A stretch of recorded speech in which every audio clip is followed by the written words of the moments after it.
Calling the meeting of the Gloucester City Council for Tuesday, October 8th to order. We start all of our meetings with the flag salute and a moment of silence. Councilor Nolan, you want to lead us in the flag salute? Allegiance to the flag of the United States of America, to the republic for which it stands, one nation, under God, indivisible, with liberty and justice for all. For a moment of silence, Councilor Gilman. Tonight's moment of silence is in memory of Kevin Texera, who passed away at the age of 35 years old on September 20th, 2019.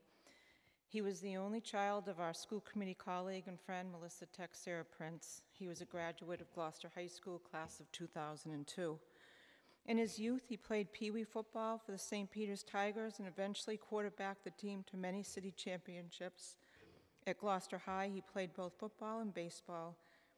He worked and lived in Gloucester, and his greatest joy was his sweet daughter, Emma Skye Texera. Thinking of the family during this difficult time, may Kevin rest in peace.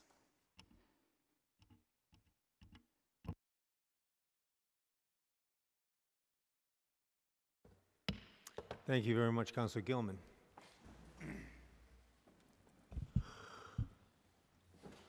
Madam Clerk, first order of business. First order of business is oral communications. The public shall have the opportunity at every regularly scheduled meeting to be heard under oral communications on matters not appearing on our agenda. Oral communication shall allow any resident who has a request or complaint of any nature relative to city business to appear before the council, state their problem without debate, and the matter shall be referred to the proper agency through the office of the mayor. The resident will be notified within a 2-week period relative to the disposition of same, and a copy shall be forwarded to the City Council. Persons speaking under oral communication shall be limited to 3 minutes each. The council president shall not allow complaints as to individual performance. So is there anyone here wishing to speak from oral communication? Please come forward and state your name and address, please.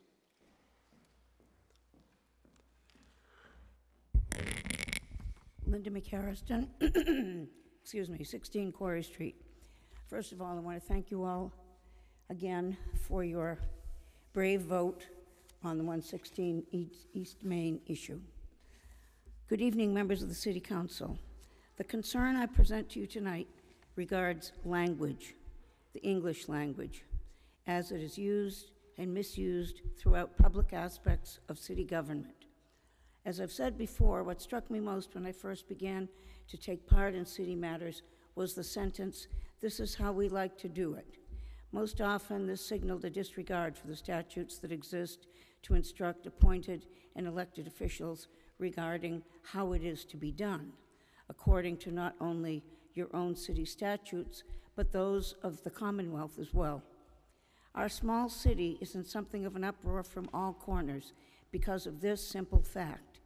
Our charter, 10-year plan, housing production plan, and zoning ordinances are excellent documents that are willfully ignored throughout the process of governance. When they are forced into the faces of those governing, resistance may take the form of feigned ignorance or grammatical misinterpretation. I witnessed an example of this in a discussion of a sentence in our zoning ordinance, which stipulated that a special permit for height depended upon, quote, a written determination of the council that such an increase in allowable height is consistent with the neighborhood character and will not be substantially detrimental to the neighborhood because of obstruction of views, overshadowing of other properties, etc. Substantially, obviously, modifies detrimental. To read the sentence as saying that detriment to the neighborhood depends upon substantial obstruction of views or overshadowing is inexcusable and requires correction. Another common resistance is interpreting reference to a governing body as reference to an individual person, thereby hiding behind a shield of untrue language.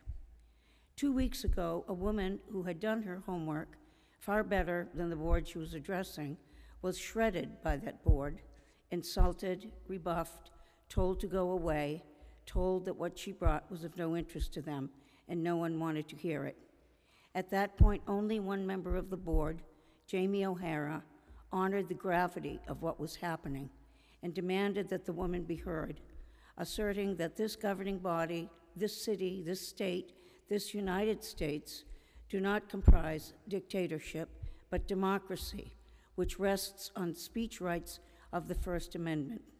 He could be called that night's patriot, or that night's keeper of the English language, or of the documents on which the governance of this city rests. He must be called honest, informed, committed to upholding his oath.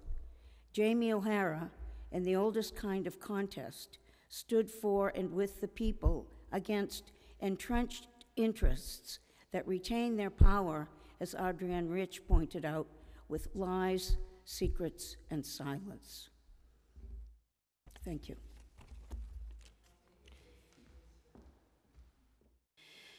Anyone else for oral communication? Name and address for the record, please.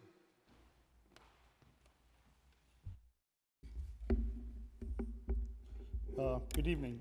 I'm Dennis McGurk. I live at 283 Concord Street in West Gloucester. A few thoughts on the city and on development I'd like to share. As we know, Boston is now the worst city in the country for a commuter.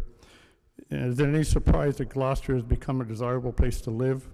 We're a developer's paradise, and without strong leadership from our mayor and city council. Sir, 1 second. We're having a hard time hearing you. If you could back up just a smidge. Too close to it? Yeah. Sorry. Thank you. I'm sorry. Okay, thank you. Okay. I'd say a few thoughts on the city and development. Is that okay? Boston is now, as we know, the worst city in the country for a commuter. So it's no surprise that Gloucester has become a desirable place to live. We're a developer's paradise, but without strong leadership from our mayor and the city council in guiding our boards through this onslaught of development, we will lose all that we love about this beautiful area. This very aggressive building policy that appears to be in place is directed by the city onto its council and boards should be a concern to all of us. So I have a few questions that should be answered.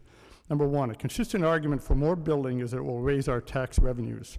How certain are we that an increased tax base will stay ahead of needed and ongoing infrastructure costs, water, sewage, roads, education, and other needs? By the way, the sewage and water can be measured very easily. What is our capacity and where do we stand and how much growth can we take? Number two, the aggressive growth has been accelerated by the granting of special permits and variances. Many grant a developer extraordinary relief on little or distorted evidence. Why aren't we following the ordinances of and the bylaws of our city? Number three, often the information brought in by outside experts is taken at face value, even in spite of common sense or written regulations. Why does this happen? Here's a couple of cases in point.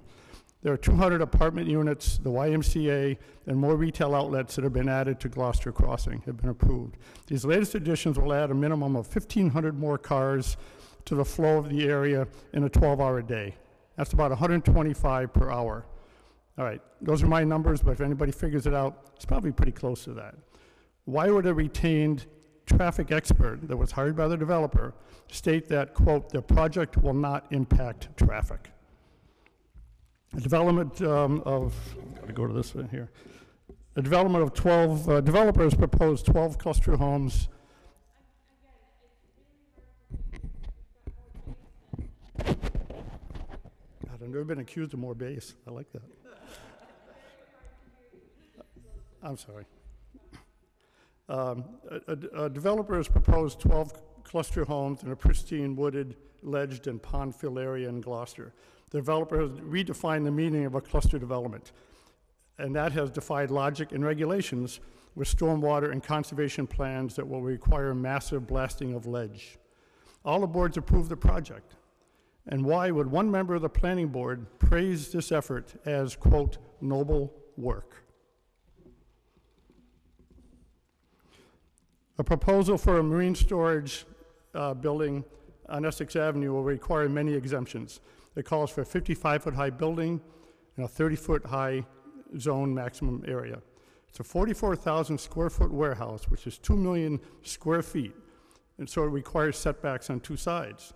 It dwarfs the neighborhood, will be built in a floodplain on the river. Why would the city council even seriously consider this proposal? It'll take a half dozen council meetings to decide this is a terrible idea. Last question. Growth is essential for the health of an organization, a company, or a city. But there's a point at which the growth of a city becomes detrimental, and the asset, which are the housing values, begin to diminish. And you can't undo what you've done. What are you going to do to control the growth so that this doesn't happen? And if you thought about when... So you've gone way over your time, and I'm giving you an extra minute because councilors couldn't hear you. But you need to wrap up right now. Thank you. My last sentence. Have you thought about when too much will be too much? Thank you. Sorry for the... Anyone else for oral communications?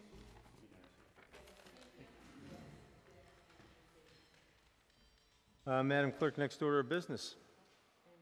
Oh, sorry.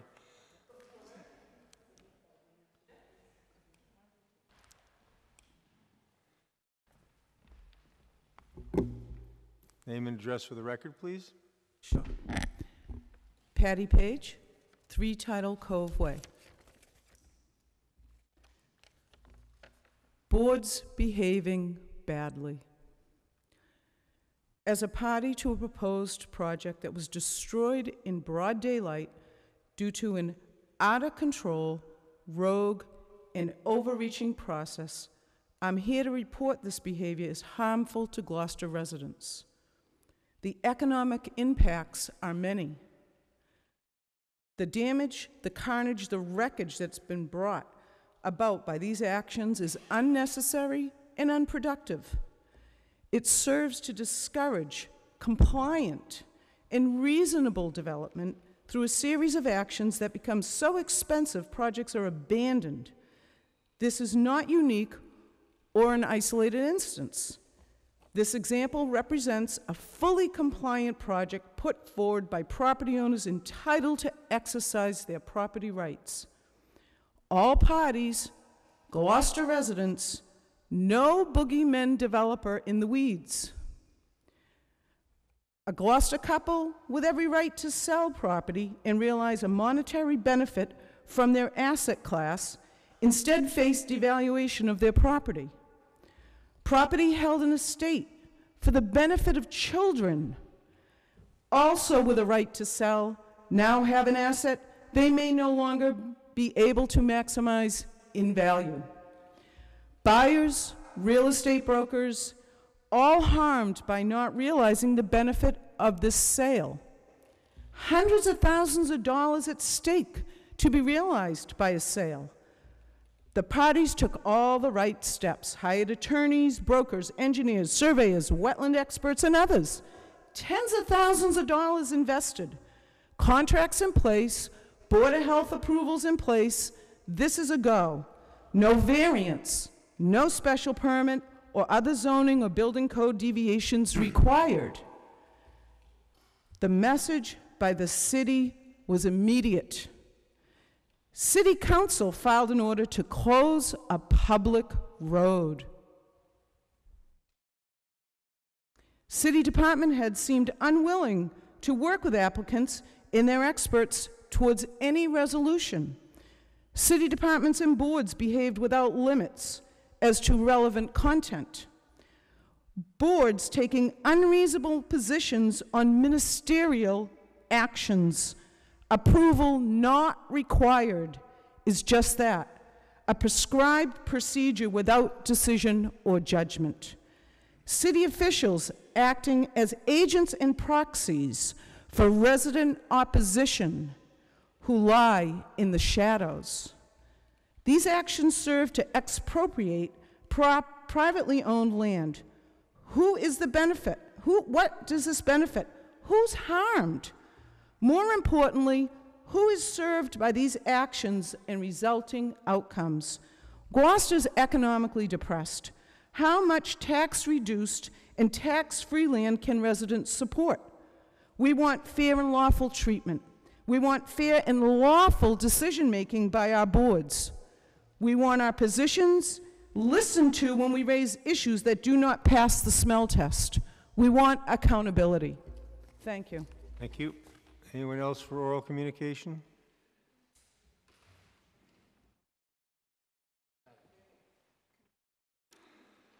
Name and address for the record, please.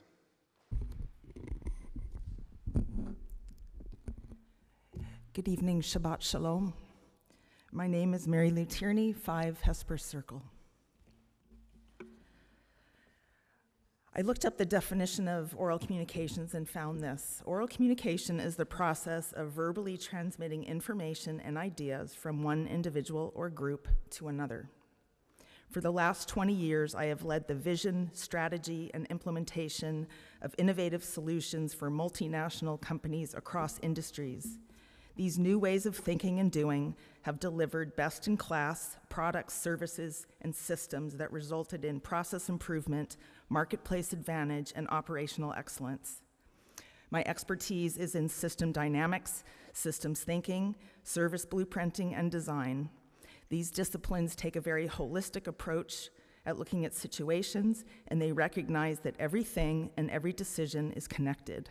Without this detailed view and knowledge of the interconnectedness and interdependencies, solutions tend only to address symptoms, not the root causes. I'll take you on a little journey of systems thinking. System 1, housing. The factors for housing include supply, demand, a sustainable, healthy, year-round economy with other than service industry and low-wage seasonal jobs. High-quality jobs directly impact people's ability to pay. Currently, according to niche.com, Gloucester gets a C- rating for jobs and working in Gloucester, based on employment rates, job and business growth, and cost of living. Too much focus on supply without enough on other root causes will only create a short-term solution. Without better paying jobs, at risk is an oversupply of housing with any type of economic downturn. System 2, schools. Also from niche.com, which helps people discover the schools, companies, and neighborhoods that are right for you. Academics is a systems administration problem, not a structural building problem.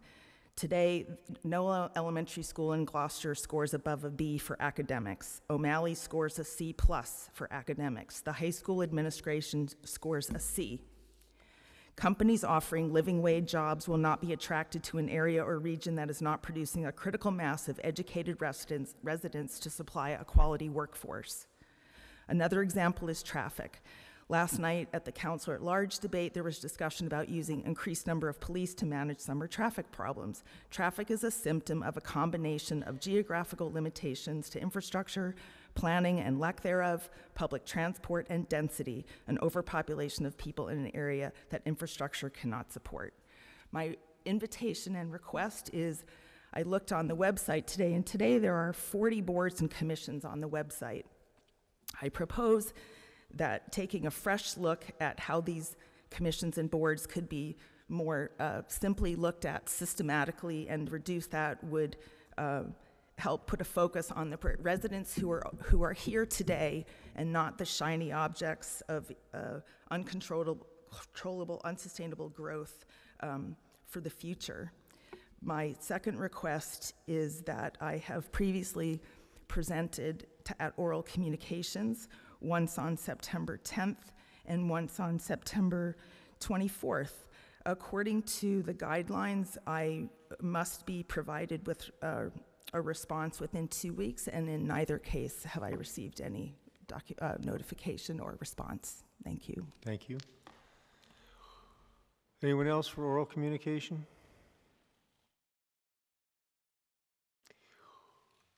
Madam Clerk, next order of business. Next order of business is the consent agenda. Any councilors wish to pull anything from the consent agenda? Then we'll have a motion to accept. Second. Motion seconded. All those in favor say aye. Aye. Thank you. Next order of business, Madam Clerk. Next order of business is the Budget and Finance Standing Committee report of October 3rd. Councilor Cox. Good evening, all.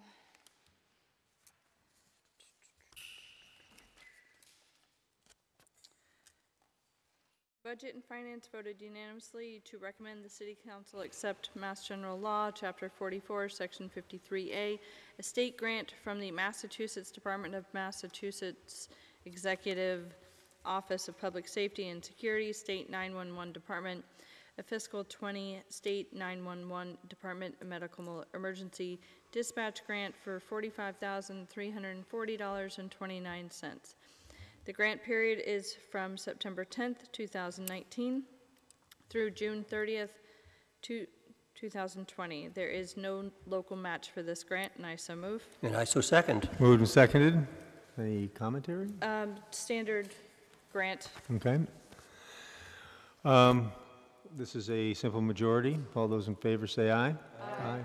Thank you. Next. Budget and Finance voted unanimously to accept a grant from the Massachusetts Division of Marine Fisheries FY20 Great Marsh Green Crab Trapping Program grant in the amount of $12,500. The grant period is June 30th, 2020, and there's no local match required. And I so move. Second. Good. Moved and seconded. The same grant that we accept for the same amount of money from last year. There are 2 trappers involved with this, and it's unknown at this point whether we're making any headway on this. Okay. Any other council questions or concerns? All those in favor say aye. Aye. Opposed? Thank you. Next. Budget and Finance voted unanimously to recommend the City Council accept a state grant from the Executive Office of Energy and Environmental Affairs, Office of Coastal Zone Management, an FY20 Coastal Resilience Program grant of $70,650 for the purpose of conducting a feasibility assessment and prepare conceptual design alternative for protecting the long-term function of its primary wastewater treatment plant from current and future flooding. The grant period is through June 30th, 2020, and the grant match is 25% of the total project. And I so move. Second. Moved and seconded. It's just a study for the wastewater treatment facility and the design. Excellent. Any questions? All those in favor say aye. Aye. Opposed? Thank you. Next.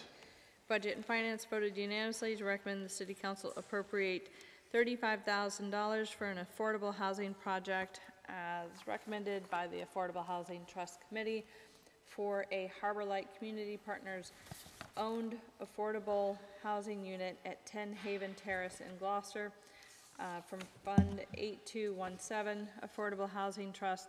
This appropriation will support the full renovation of a vacant affordable housing unit. The unit shall continue to carry a state affordable housing restriction in perpetuity. And I so move. Second. Okay, moved and seconded. Any commentary? This is actually a really interesting case where it was about to go into foreclosure, and Harbor Light Partners swooped in and worked with the bank to recover that property.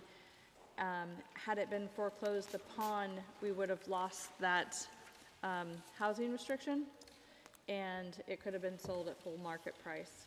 So Harbor Light Partners did their research and helped save that, and we are going to partner with them to renovate this and keep it on the market as affordable. So If I could just add to that. Very grateful for them. Kudos to Bob Gillis and Mike Gloucester at the Cape Ann Savings Bank for their tenacity in working with our trust on this. Yes. Great. So. Okay. Anybody else? Now, this is an appropriation. Don't we need a roll call on this one? Okay. Roll call vote. Councilor Lundberg, Yes. Councilor Memhard, Yes. Councilor Nolan, Yes. Councilor O'Hara, Yes. Councilor Cox, Yes. Councilor Gilman, Yes. Councilor Holgram, Yes. Councilor Blank. Yes.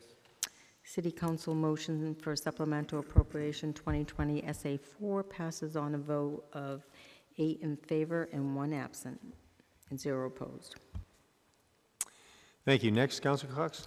Budget and Finance voted unanimously to recommend the City Council approve supplemental appropriation SA4 in the amount of $10,000 from the Building Maintenance Stabilization Fund to Veterans Center HVAC building improvements for the purpose of funding building maintenance improvements to the Veterans Center HVAC system. And I so move. Second. Moved and seconded. Pretty self-explanatory. Pretty self-explanatory. We're moving money from the stabilization account that was created some years ago and using that money for the purpose that we put it away for. Great. And they've got a new tenant down there at the Veterans Center, so we'd better make it nice for the new tenant, right? Yeah. And I would like to point out that the Veteran Services Office has raised $8,000 in private donations to aid in this renovation. When I asked why they were using private donations to fund something that the city should be responsible for, it was actually somebody that specifically wanted to donate to that project for the assistance. So it's not that we're soliciting money to repair our buildings, as was a concern. Excellent. Anyone else? Roll call vote on this? Make a correction. Yes. That I did the wrong title on the previous vote. It wasn't SA4. It was for the Affordable Housing Trust of $35,000. Okay. This is SA4 that we're doing. Oh, okay. Sorry. All right. Counselor Lundberg, Yes. Counselor Memhard, Yes. Counselor Nolan, Yes. Counselor O'Hara, Yes. Counselor Cox, Yes. Counselor Gilman, Yes.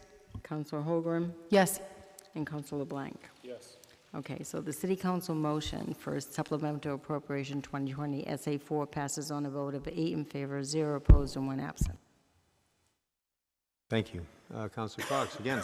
Budget and Finance voted unanimously to recommend the City Council accept a state grant from the Massachusetts Executive Office of Housing and Economic Development, a Massachusetts dredging program grant of $2,400,000 for the purpose of completion of funding for the Army Corps of Engineers for the Annisquam River dredging project. The state match of 50% is met with the Army Corps of Engineers contribution to the project. The grant period is through June 30th, 2020, and I so move. Second. Moved and seconded. This has a little explanation behind it. I don't even know where to begin I on this know. one. So the bids came in high, and the money appropriated came in low. With a lot of scrambling from our administration to get the dredging done and to not lose any time, we reached out to the state, and the state, through some grant money that was left on the table from a previous project, agreed to fund this for us. It was, I'm trying to see if I can remember all the names. Vanessa, do you have a list of those names? Yeah. Can you, up on the Come mic, on up, sorry. Vanessa.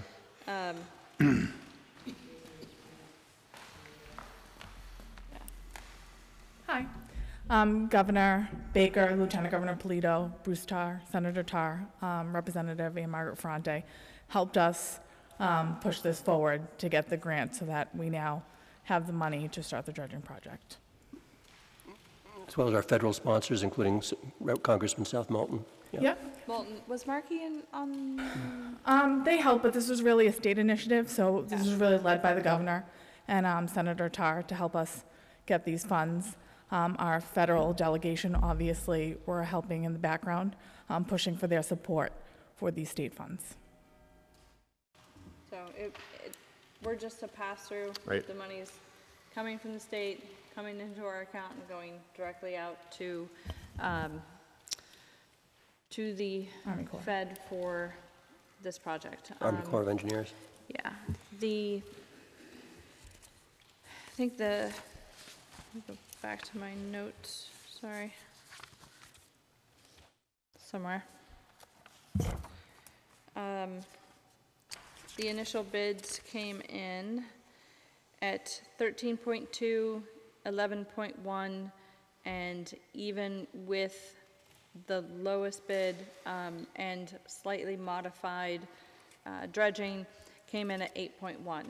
So we went with the 8.1, and we still had to get more money. And the state really helped us with that. Otherwise, we'd be looking at several more years of trying to get this done. So we're very grateful. Yeah. Thank you, Vanessa. Thank you, Vanessa. you. Yeah, so in terms of this is an Army Corps project and it's federally funded, but the city of Gloucester is listed on the grant or the application as the non-federal participant. So as Councilor Cox said, this took a lot of doing, but the money comes from the state, passes through the city because we're the named non-federal participant, and goes right to the Corps, and they had to accept it. The Corps had to accept this arrangement, and the administration deserves a lot of credit for corralling all of these cats to make this happen. So. Yes, very much so. So we've had a motion, and any other questions about this? So we've had a motion and a second. I think this is a simple majority. All those in favor say aye. Aye. Opposed? Thank you. Do we want to reconsider this one? Nope. No. Nope. Budget and Finance voted unanimously to recommend the City Council establish a Energy Management Systems and Green Energy Stabilization Fund under Mass General Law, Chapter 40, Section 5B. Appropriations from this fund will be used to support energy efficiency and green energy projects throughout the city, and I so move. Second. Moved and seconded. So this motion and the next ones to follow are all in conjunction with the same topic. Over the last several years, the city has received initiative payments from National Grid for various energy efficiency and green energy projects that we've taken, such as the streetlight conversion. So these accounts are being set up and funded to monitor those balances and to be able to pull from them as needed. Right. So, yeah, so there's 4 altogether, 3 to set up the fund and 1 to, so Correct. we can. All right, so on the first one, we've had the motion and the second, so it's a roll call vote. Councilor Lundberg? Yes. Councilor Memhard? Yes. Councilor Nolan? Yes. Councilor O'Hara? Yes. Councilor Cox? Yes. Councilor Gilman? Yes. Councilor Holgram? Yes. And Councilor Blank. Yes. City Council motion to establish an Energy Management Systems and Green Energy Stabilization Fund pursuant to the Mass General Law, Chapter 40, Section 5B, passes on a vote of 8 in favor, 0 opposed, and 1 absent. Next one, Councilor Cox. Budget and Finance voted 3 in favor, 0 opposed, to recommend that the City Council accept the 4th paragraph of Massachusetts General Law, Chapter 40, Section 5B, which provides for the dedication without further appropriation of all or a percentage not less than 25% of particular fees, charges, or receipts to a stabilization fund established under Mass General Law, Chapter 40, Section 5B, to be effective for the fiscal year beginning on July 1, 2019, and I so move. Seconded. Moved and seconded. Roll call vote. Councilor Lundberg? Yes. Councilor Memhard? Yes. Councilor Nolan? Yes. Councilor O'Hara? Yes. Councilor Cox? Yes. Councilor Gilman? Yes. Councilor Holgram? Yes. Councilor Blank. Yes. The City Council motion to accept the 4th paragraph of MGL Chapter 40, Section 5B as specified passes on a vote of 8 in favor, 0 opposed, 1 absent. Budget and Finance voted unanimously to recommend that the City Council dedicate 100% of the energy incentive revenues collected to the emergency management systems Energy Management Systems and Green Energy Stabilization Fund established under Mass General Law, Chapter 40, Section 5B, effective for the fiscal 2020, beginning on July 1st, 2019, and I so move. Second. Moved and seconded. A roll call vote, please. Counselor Lundberg, Yes. Counselor Memhard, Yes. Counselor Nolan, Yes. Counselor O'Hara, Yes. Counselor Cox, Yes. Counselor Gilman, Yes. Counselor Holgram, Yes. and Counselor LeBlanc. Yes. The City Council motion to dedicate 100% of the energy incentive revenues as specified passes vote on a vote of 8 in favor, 0 opposed, and 1 absent.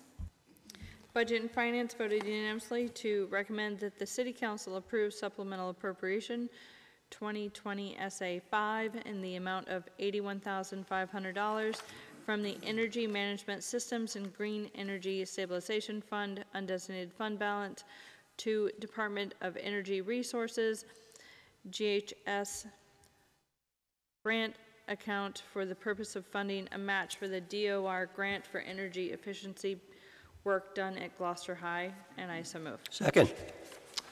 Moved and seconded. So we established the fund and now put some money in it, and now we're going to Spend it. spend it. So if you that's- remember, it was 2 weeks ago that we discussed the grant, so. Okay, again, a roll call vote. Counselor Lundberg, Yes. Counselor Memhard, Yes. Counselor Nolan, Yes. Counselor O'Hara, Yes. Counselor Cox, Yes. Counselor Gilman, Yes. Counselor Holgram, Yes. and Counselor LeBlanc. Yes. City Council motion for supplemental appropriation 2020 SA5 in the amount of $81,500 passes on a vote of 8 in favor, 0 opposed, 1 absent. Thank you, Madam Clerk. Next order of business.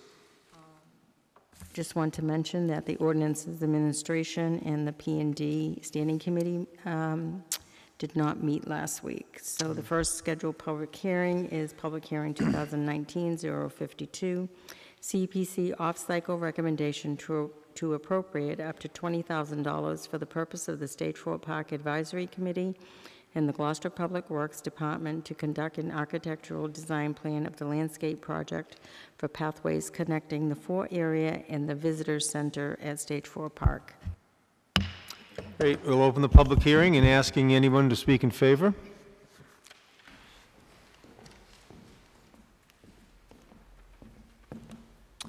Evening, David. For the record, your name and address.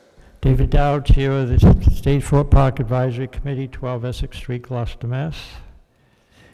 And we're here tonight looking for your approval so we can advance our application to do the restoration of the pathways in the fort at State Fort Park.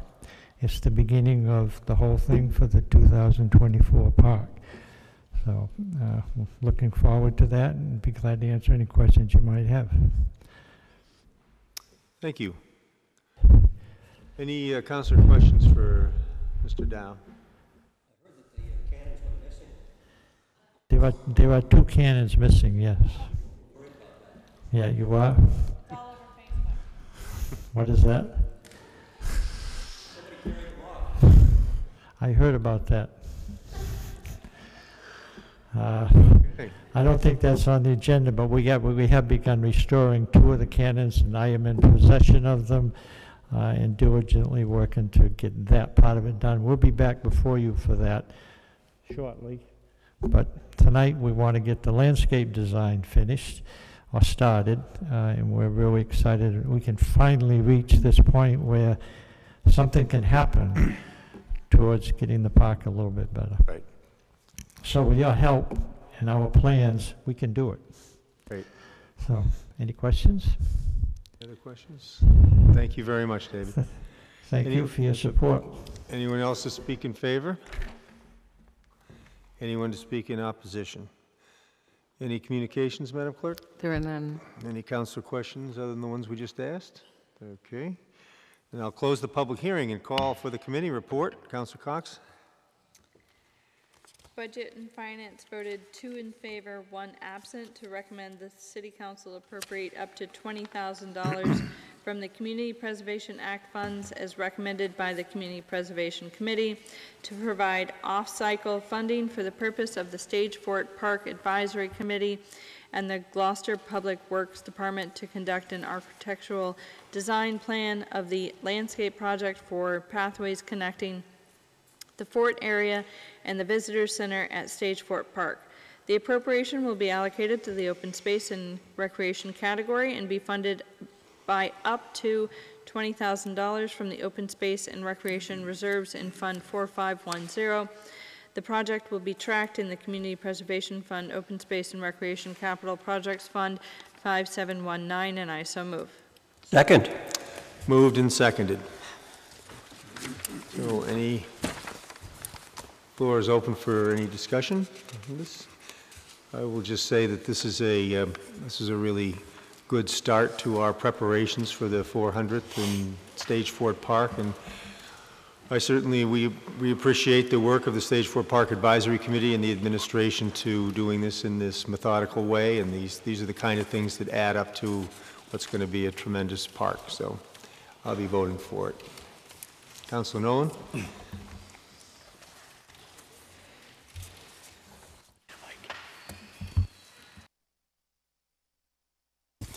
I want to thank Dave and the Stage 4 Park Advisory Committee again. They've been working on this for a long time.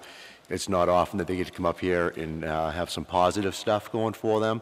I'm happy about this and look forward to trying to help find some more for you in the future.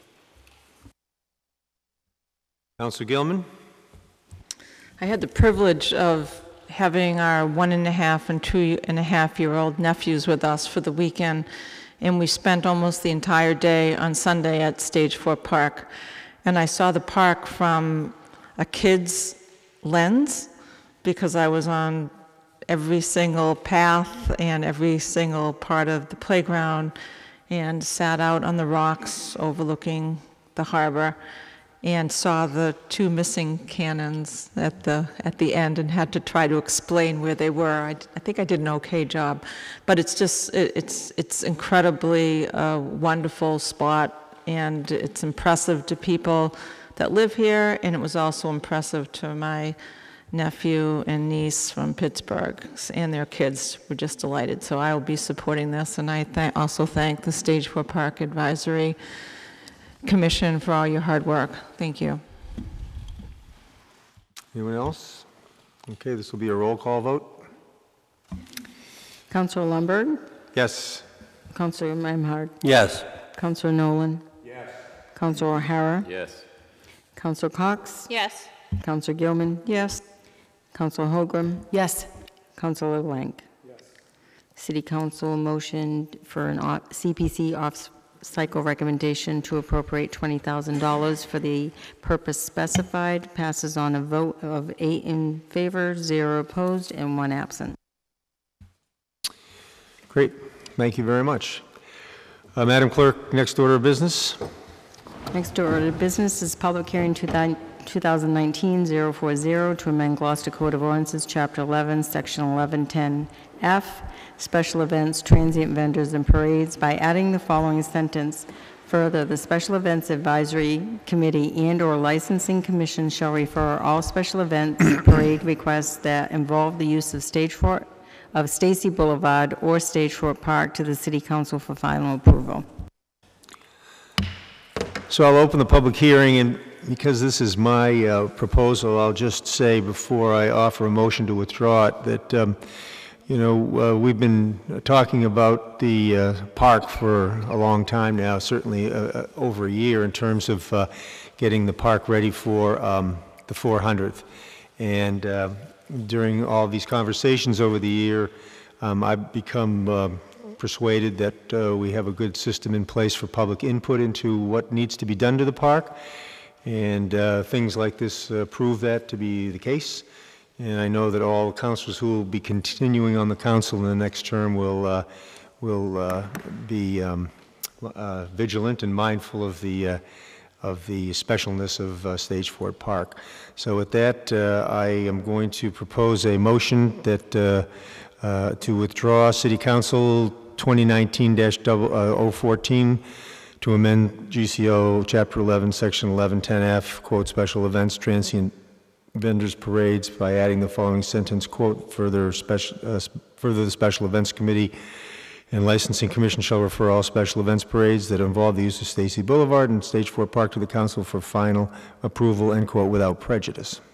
Second. Moved and seconded. Just a simple majority. All those in favor say aye. Aye. Opposed? Thank you. Next order of business, Madam Clerk. Next order of business is public hearing 2019-053 to amend Gloucester Code of Ordinances, Chapter 22, Traffic and Motor Vehicles, Section 22-270.1, resident sticker parking only by adding Bertoni Road for its entire length and King Road for its entire length. I'll open the public hearing and ask if anybody wishes to speak in favor. Anyone wishing to speak in opposition? Any communications? There are none. Any councilor questions? I will close the public hearing and call for the committee report. Councilor LeBlanc. Thank you. Ordinance and Administration voted unanimously to recommend that the City Council amend the Gloucester Code of Ordinances, Chapter 22, Traffic and Motor Vehicles, Section 22-270.1, resident sticker parking only by adding Bertoni Road for its entire length and King Road for its entire length, and I so move. Second. Moved and seconded. So I had a neighborhood meeting. We did York, Bertoni, Foley, and then King Road is actually at the end of Bertoni. There's only one house on it, but I want to make sure we included him because he is considered a road. The neighborhood meeting was well attended. We had a really good discussion on the positives and the negatives of having the resident sticker parking. The Bertoni Road and King Road people decided to move forward with it. The York and, oh my God, what's the other one? Foley, yeah, drawing a blank. Decided that they didn't want it at this moment. So went to traffic. We had some people in the audience that were there to support it, and this is where we're at this evening. They're well aware of what goes along with resident sticker parking, and we're here to approve it tonight. Thank you. Anybody else have any questions or comments? So this is just as a simple majority. All those in favor say aye. Aye. Opposed? Thank you. Madam Clerk, next order of business. This public hearing 2019-054 to amend Gloucester Code of Ordinances, Chapter 22, Traffic and Motor Vehicles, Section 22-284, service or loading zones by deleting Commercial Street from a point 20 feet from its intersection with Washington Street for a distance of 22 feet. So I'll open the public hearing and asking if there's anyone to speak in favor. Anyone wishing to speak in opposition? Any communications? There are none. Councilor questions? Seeing none, I'll close the public hearing. Call for the committee report.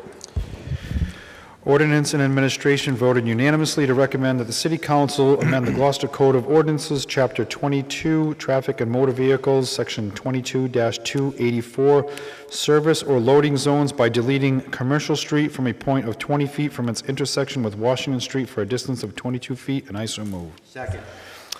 Moved and seconded. Any committee report? Yeah, so there's a loading zone at the corner of Commercial and Washington. So if you're coming down Washington and round Tally's Corner, there's a loading zone there. Well, Tally's is no longer at the location, and that's what it was there for. So we're just going to remove it and get some more downtown parking. Any other council questions? So moved and seconded, simple majority. All those in favor say aye. Aye. Opposed? Thank you. Next, Madam Clerk.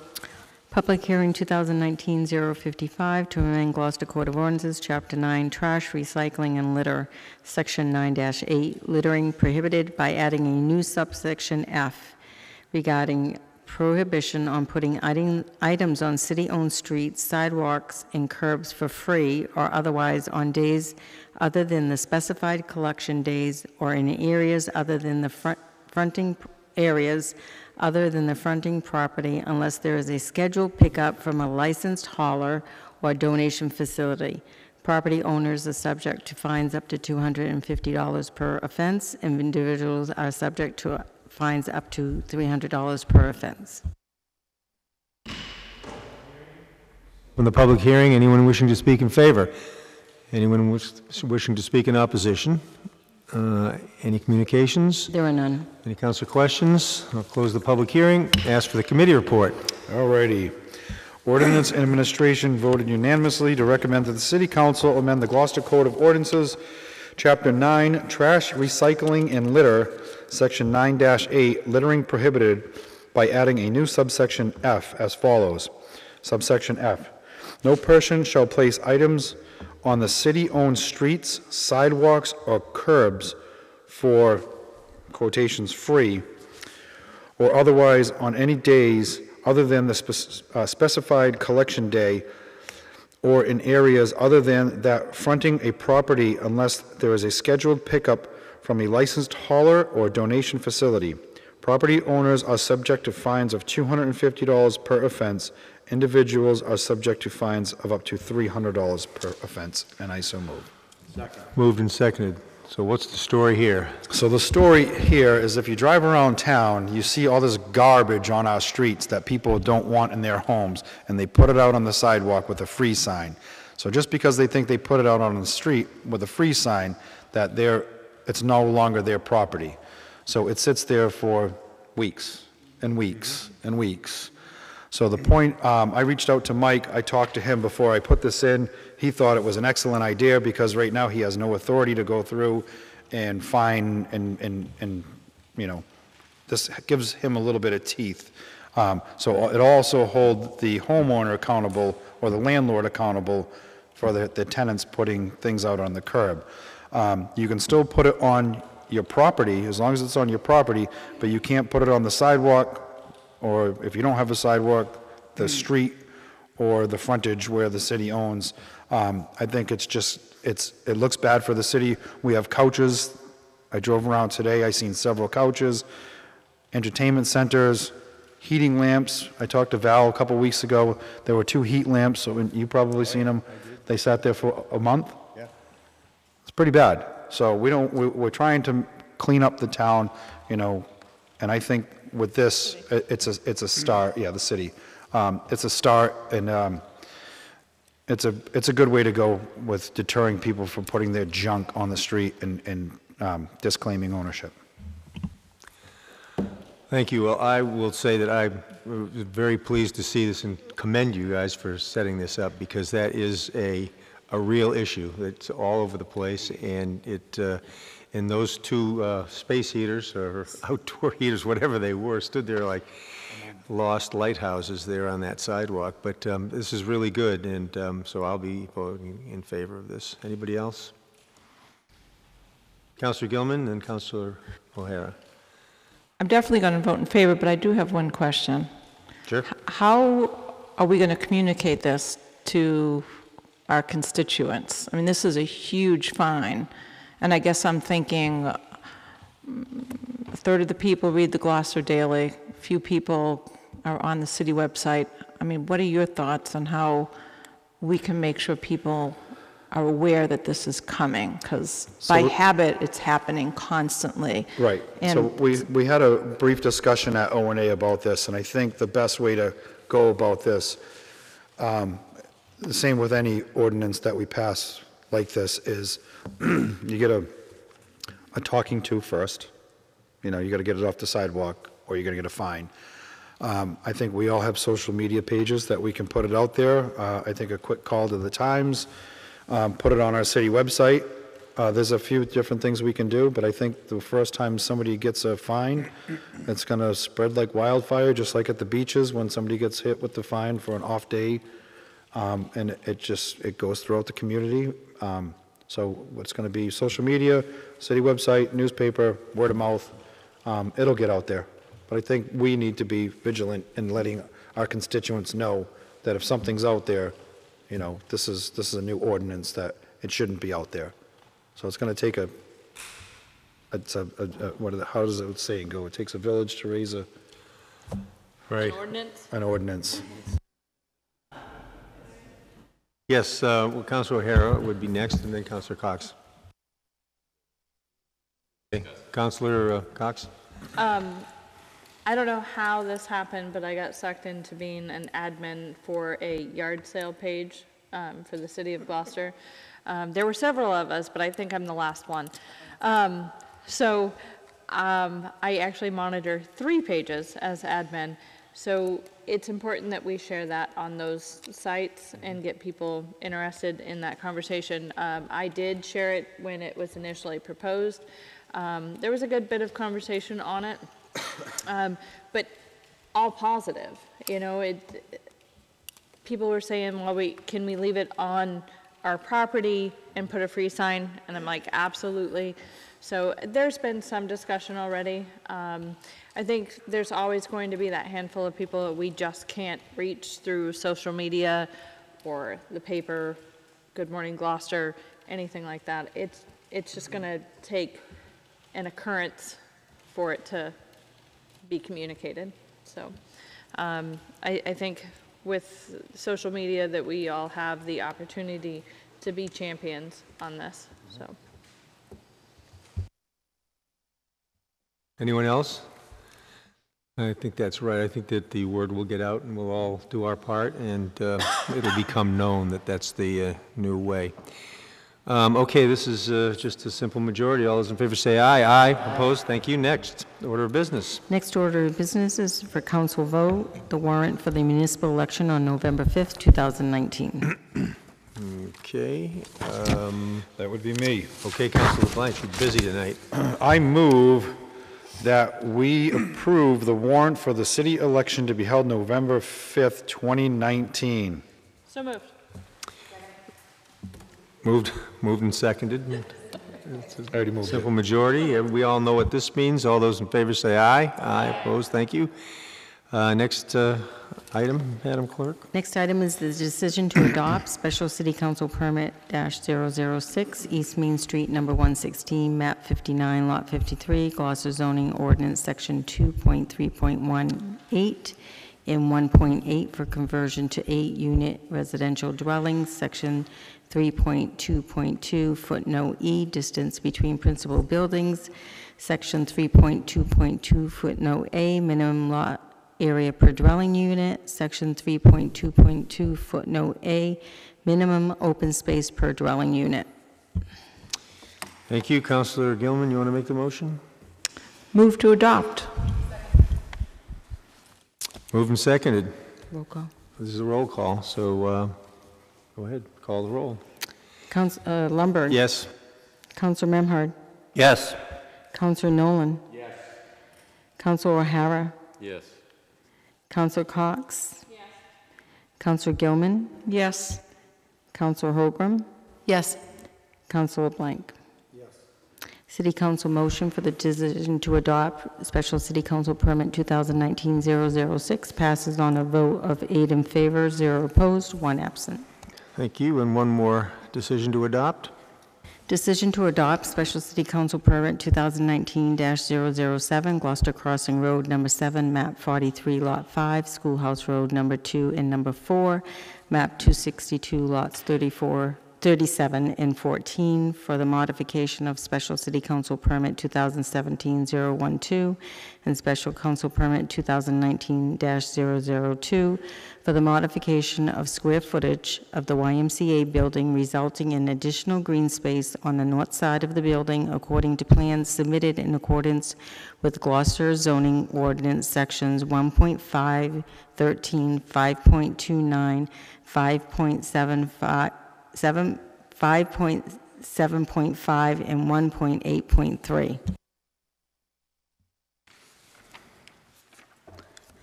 Councilor Gilman? Move to adopt. Moved and seconded. All those in favor say aye. No, Aye. no, roll call. Oh, I'm sorry, roll call vote. Sorry. Councilor Lundberg? Yes. Councilor Memhard? Yes. Councilor Nolan? Councilor O'Hara? Yes. Councilor Cox? Yes. Councilor Gilman? Yes. Councilor Holgram? Yes. And Councilor Blank.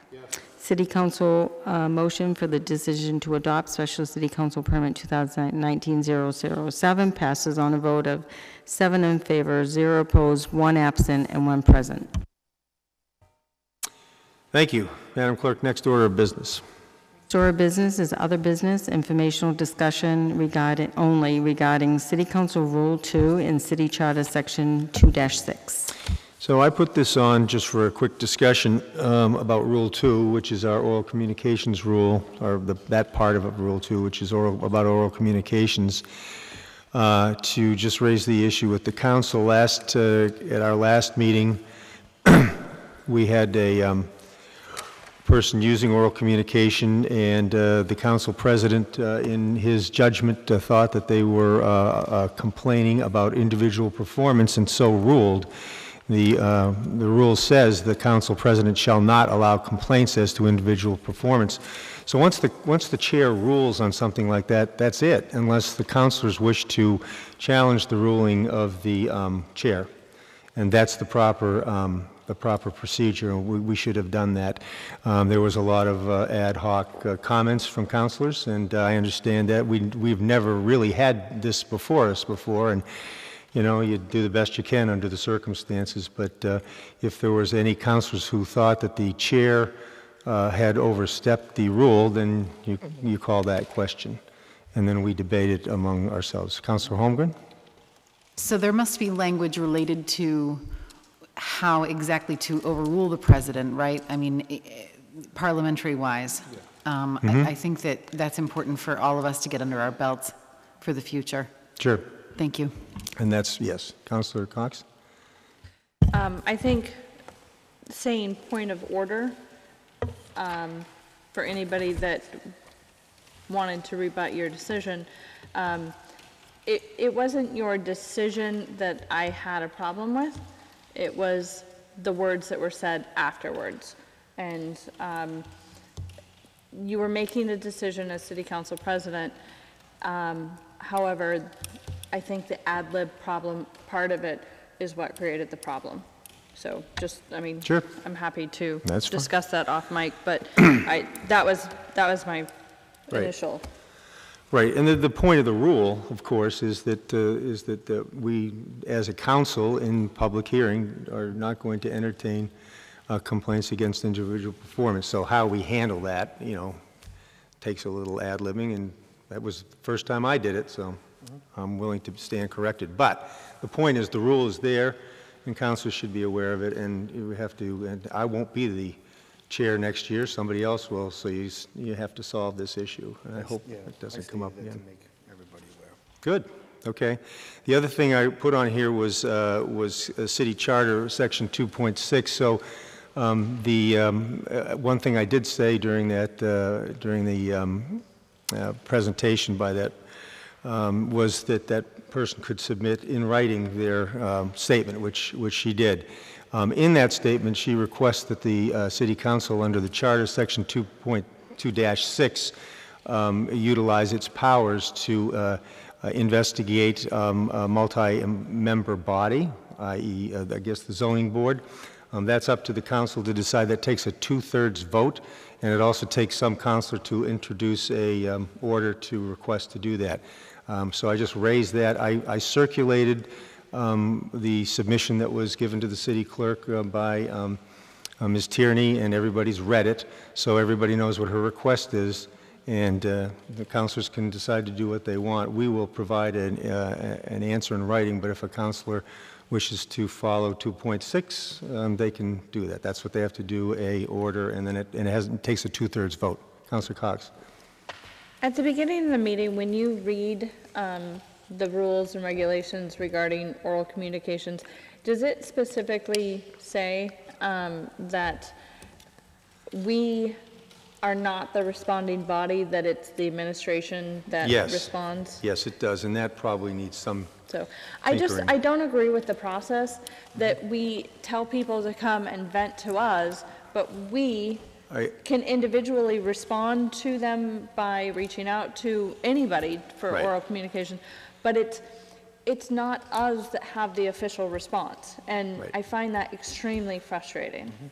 I couldn't agree more, and I think that, you know, with the new council, one of the things you might want to do is look at that rule, because I agree with you, oral communication is really, this is the people's town square, And just saying that it's going to be referred to the office of the mayor, many of the things should be. You know, if it's a DPW thing or a police thing, it should go through the mayor. But if it's something that involves us, we should be able to handle it, and our rules should state that. Yeah. And so everyone who comes should know that. Yeah. I agree. It's a little different role for me as an at-large counselor. When I was a ward counselor, I was always approaching them and giving my card and say, you know, reach out to me and I'll help you navigate. But it's just a little bit different now, so. Yep. So anyway, Harder. I just wanted to raise that. It came up. Yes, Councilor Gilman. I'm wondering, given the process will stay in place for the time being, if 2 weeks is reasonable, because it seems like just based on work volume and people being out of the office, it's a challenging commitment to make. And I don't know how we would go about, you know, considering maybe 3 weeks or something. The 2 weeks is for the, and generally it's the mayor's office of the mayor, and they usually crank them out. And if they don't, you just say you're still waiting for. Charter or ordinance? This is ordinance. This is under our rules. Well, you know, I don't know. I guess the rules probably flow from the charter, so. The rules, we created the rules. They're not in the charter, but the charter says we create our rules, so I think you'd have to go through that process to change it. One of the things that I think ward counselors could do, if they know that something isn't in the packet 2 weeks later, what I've done in the past is I've called Vanessa, the mayor's office, and I've asked, you know, just for a summary of where it stands, and I've been able to get a good understanding of what's delaying the response, and I've been able to get back to my constituents and say, you know, this is why Ross Burton didn't get his response on the emergency evacuation plan, because Vanessa and Jim Justino had reached out to the fire chief, and there was a lot more, and he was happy with that, so he didn't feel a need to come back to the meeting and talk. So I think ward counselors can kind of check through the packet and see what's there and what's missing, and then make a call to at least get back to their constituent and say, this is why it's being held up. At least it gives us some involvement in the process, and it gives us an opportunity to share what we might know about a situation with the mayor's office. So it's kind of working together, just a thought. But Anybody else on this? Great. Next order of business. Is the update of the Waterways Board by City Council Representative Councilor Steve LeBlanc. Yeah, keep going, Steve. Everything's awesome.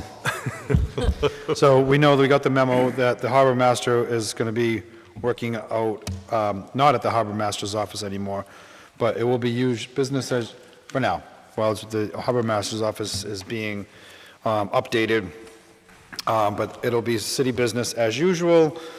The launch was a success this year. We had more people using the launch. I was down there quite a bit on my bicycle. I saw Dana down there a few times, enjoying the launch also. The DOCWA, where people can use the app, was a huge success. So this is I want to say the third year that we've had this, so people are able to do book a reservation for the mooring fields, so that's a huge success. We are going to have a Harbor Master Appreciation Day soon. Today. Oh, it was today. I had a million things going on today, so thank you, TJ. We appreciate you. But everything's going good down the Harbor Master's office. That's basically it. There's nothing new to report since last time, but they're just kicking butt.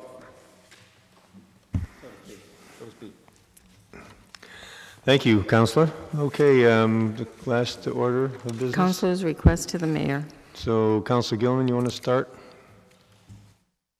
I have no requests. I just want to let everyone know that the Annisquam Arts and Crafts Fair is this weekend, both days. It's a great opportunity to buy some early holiday presents, and maybe we'll see you in Annisquam Village.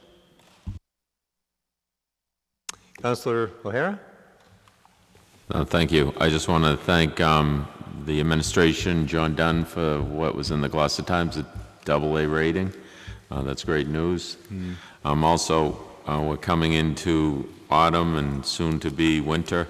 And I know we had a discussion last spring about the clearing of snow on the last storm. That was a 3-inch prediction. I think 14 inches later it stopped.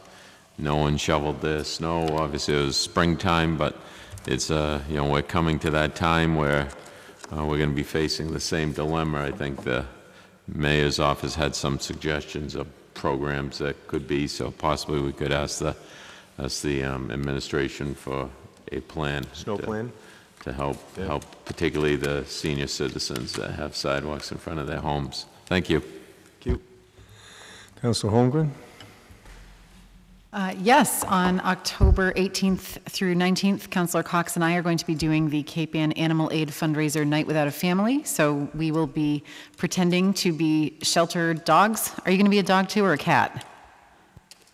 I'm definitely a cat. All right, I am a dog. So this is one of Cape Ann Animal Aid's most successful and unconventional fundraisers. Councilor Cox and I have set a personal goal of $5,000 apiece, and these monies will be used to do things like spay and neuter cats and dogs who come into the Cape Ann Animal Aid's care, feed them, and get them ready for adoption. So please consider donating. Our pages are on Facebook, and there are 2 other brave volunteers as well. Thank you. Thank you, Councilor Memhard. I have no request to the mayor this evening. I would like to commend the at-large councilors and the candidates for at-large and the school committee for the busy schedule I had last night and again on Thursday and then again next week. And this is participatory government in action, and we'd like to thank you all for fielding the questions you all did last night and the other candidates, and going forward to the debates that are scheduled ahead with the League of Women Voters and at the library and back at Gloucester Stage. So it's an opportunity for people to ask questions and hear our comments. Councilor Nolan? Good. Councilor Cox? One request to the mayor, 54 Warner Street, there is a washing machine or a dryer outside on the sidewalk that does have a green sticker, yet it hasn't been picked up for 3 cycles now. And what? It's the wrong sticker. Really? Get a green sticker. What is it? It's a green sticker. Oh, good God. I'm just happy that you all are not making fun of me for not knowing if it's a washer or dryer. Bill knows. And I'm sorry. I don't know what's going on with the podium, but it seems a little off tonight. It seemed really, really loud. It seemed like people were screaming at us. They probably were in their head, but anyway, it was extremely hard to hear this evening. So, I know. I'm totally like Goldilocks tonight. I get that, but there's no happy medium. We've got to figure something out. But it just that I'd rather hear them lightly than not hear them the way we did tonight. It just seemed abrasive. Cape Ann Animal Aid, sleeping overnight. We all had to fill out cards. We welcome visitors, and we accept donations.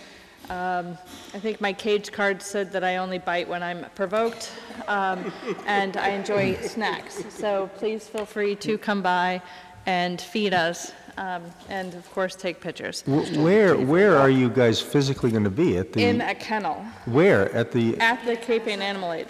Oh my gosh. And we can't, like, we have no. And we can come visit? Yes. Oh boy. And no phone. So my constituent services for 24 hours, and 2 hours after I'm released, after I'm adopted, I have to go to a wedding. So. I'm going to do all the reading and all the knitting. I cannot wait. Oh yeah. Can we have knitting if we can't have our phone? We can't have comforts at home. You're a cat. You're going to play with yarn. Oh, hell yeah. Yeah. Thank you. That's yes, awesome. you can take us for walks and feed us and all that good stuff. And I am going to I have not seen a full list of debates yet, so I'm going to be putting that on my council page. Feel free to share it. I was saddened to see that we had such a low turnout last night. So there was a lot of people that said they didn't even know that there was a debate last night. So I'm going to compile all that information and put it on my council page. I think that's it. I have no idea. Councilor LeBlanc? I want to say a job well done last night to all the candidates. You guys did an amazing job. I was very proud of everybody up there representing or going to represent the city. But my request to the mayors through the DPW or whoever it may be. So I just want to say that the railings that are being installed on the boulevard are amazing, and it's long overdue. But I think I've talked to a few people, and I think that we need to be proactive and maybe use a zinc. And a zinc is what you put on the bottom of a boat to stop electrolysis from rusting metal. So there's got to be some point on that railing system or along the line where we can put a zinc on part of the railing and anchor it to the granite or something below where it's grounded, where it will stop the decay of the railing, so they're going to last a lot longer. So if we can figure out how to do that, I think it's doable. Put a mine on electric charge. Something to make it, we need these things to last a long time. They've been up, I don't even know how long these railings have been up, but I want them to last our lifetime, our kids' lifetime, and that. So that's my request, is to do some research on that. Thank you. And I'll just echo the comments about the candidates forum last night and the upcoming ones at the Sawyer Free Library, at the Lanesville and Magnolia Community Centers. I think that's it. Great way for the citizens to see their candidates, and a great thing for the candidates to communicate. It's the most important part of being an elected official, is getting elected, and that's a good place to be at. And congratulations to all of you who participated. You did a great job. Motion to adjourn? Second.